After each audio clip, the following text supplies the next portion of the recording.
दीप, America में अभी तक तो जो परफॉर्मेंस देख रहे हैं ठीक ठाक है, कमोडिटी भी अपने आप को होल्ड आउट ही कर रही है, कच्चा तेल कभी ऊपर कभी नीचे।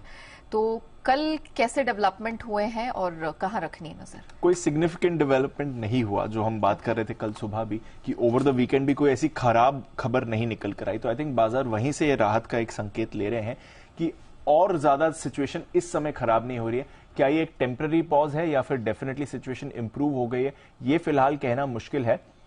बट पिछले 3-4 दिनों से कुछ खराब नहीं हुआ, इनफैक्ट 2-3 अच्छी चीजें हुई हैं जिसकी वजह से बाजार में थोड़ी राहत इस समय आपको दिख रही है। कल के एक्शन की बात करें तो थोड़ा वॉलेटाइल था, भारी उतार चढ़ाव देखा। जिस हिसाब से अमेरिकी बाजार ट्रेड कर रहे थे जब हम बंद हुए, ऑलमोस्ट उसी हिसाब से डाउ फ्यूचर्स उस समय ट्रेड हो रहे थे, जब 200 पॉइंट 150 200 पॉइंट ऊपर थे, हमने उसी रेंज में खत्म होते देखा। बट एक छोटे दायरे में बहुत भारी उतार चढ़ाव था, तो हमने देखा कि करीब 300 अंकों की रेंज में कारोबार हुआ, बट भारी उतार चढ़ाव हुआ। 2-3 बार बाजार नेगेटिव टेरिटरी में गया, फिर अच्छी रिकवरी हुई। एंड ऑफ ट्रेड करीब 200 अंक ऊपर बंद हुआ, बट ऊपर से अगर आप देखेंगे तो 100 अंक नीचे भी था। तो ओवरऑल वॉलेटाइल था, बट डाउ में लगातार तीसरे दिन आपने बढ़त देखी है, ये डेफिनेटली एक अच्छा संकेत है। कल आईटी में थोड़ा रोटेशन था, थोड़ी मुनाफा वसूली थी, जिसकी वजह से नैस्डैक करीब 0.5% गिरकर बंद हुआ।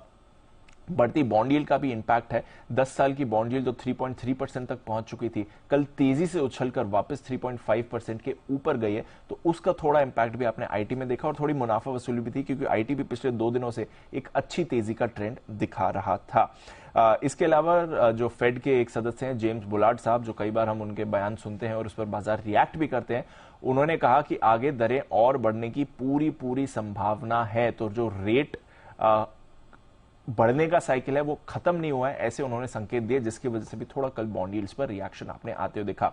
बट बॉन्ड यील्ड से ज्यादा बाजार कल रिएक्ट कर रहे थे बैंक्स पर। एक बार फिर से अच्छी मूव यहां पर आती देखिए, और ब्रॉडर मार्केट में भी अच्छा पार्टिसिपेशन था। S&P 500 की 11 में से 8 सेक्टर्स ऊपर थे। बैंक्स की तरफ से लीडरशिप आपको आती हुई दिखी है, स्पेशली छोटे बैंक्स में बढ़िया एक्शन था, क्योंकि कल हमारे मार्केट आवर्स में जो खबर आ गई थी कि SVB सिलिकॉन वैली बैंक, जहां से ये पूरा संकट शुरू हुआ था, उसको खरीद रहा है first citizen bank.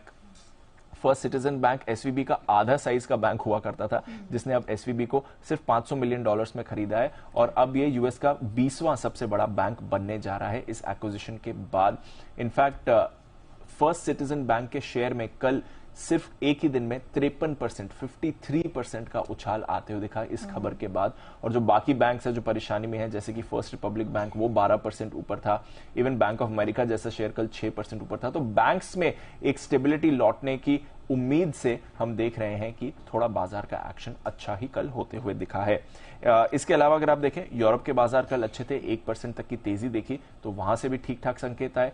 Commodity market में हमने जरूर ज्यादा एक्शन कल देखा है। पहले कच्चे तेल से शुरुआत करते हैं, जहां पर ऑलमोस्ट 4% का उछाल आपने कल कच्चे तेल पर देखा, और आज सुबह भी देखिए $78 पर ब्रेंट आपको ट्रेड करते हुए दिख रहा है। इराक के कर्डिस्तान रीजन से सप्लाई डिसरप्ट होने की खबर आ रही है, करीब 4.5 लाख बैरल पर डे का सप्लाई डिसरप्शन हुआ है। वैसे अगर आप देखेंगे कि तो ग्लोबल आउटपुट में ये सिर्फ 0.5% का कंट्रीब्यूशन, तो कोई ऐसा बड़ा डिसरप्शन नहीं है जो बाजार कवर नहीं कर सके, बट एक रिएक्शन कल जरूर आपने इस पर देखा है। तो कच्चे तेल में एक उछाल आते हुए देखा है।